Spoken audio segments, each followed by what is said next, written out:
incremental jobs based upon what the legislation suggests. Short of that, then all we're going to end up with is wilderness without the jobs or the recreational component. And then once again, you're all going to be mad at me because Congress and congressmen lied to you. You said if we passed this bill, we would solve the problem of the beetle kill in the forest outside of Helena, and you haven't.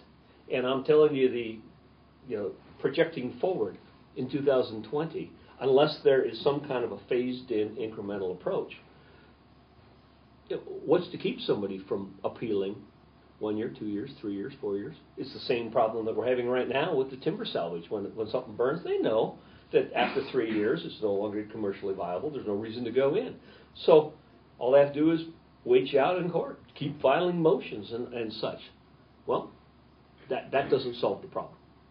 And so I think guys like John and myself and others, the partnership, really do, I think you all want to solve the problem.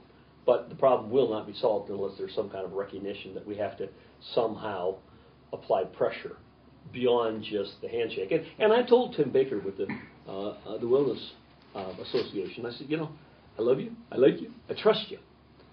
I shake your hand, I know in good faith, you look in me in the eye, you believe that you will stand up in court.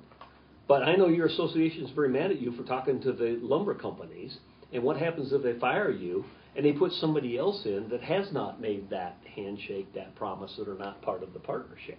There is no guarantee. And he says, yeah, there's no guarantee.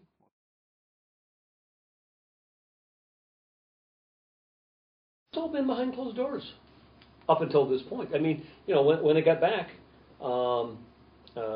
after Christmas and before the Massachusetts election, we were locked out entirely.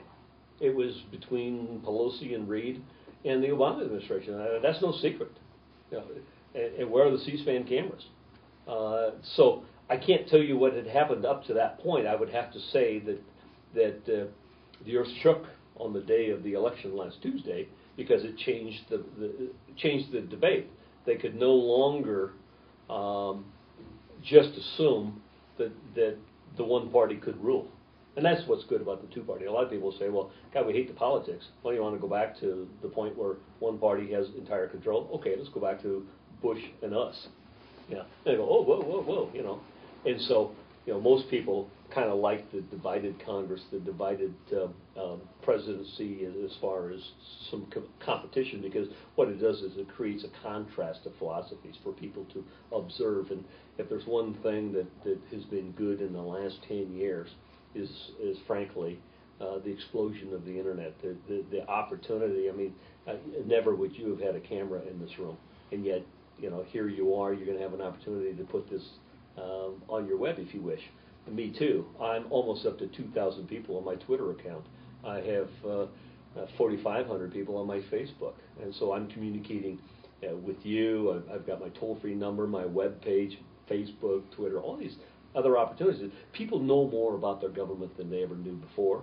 And so, guess what? They also know when people go behind closed doors. And that's where we've been to this point. So I'm hoping it comes back out.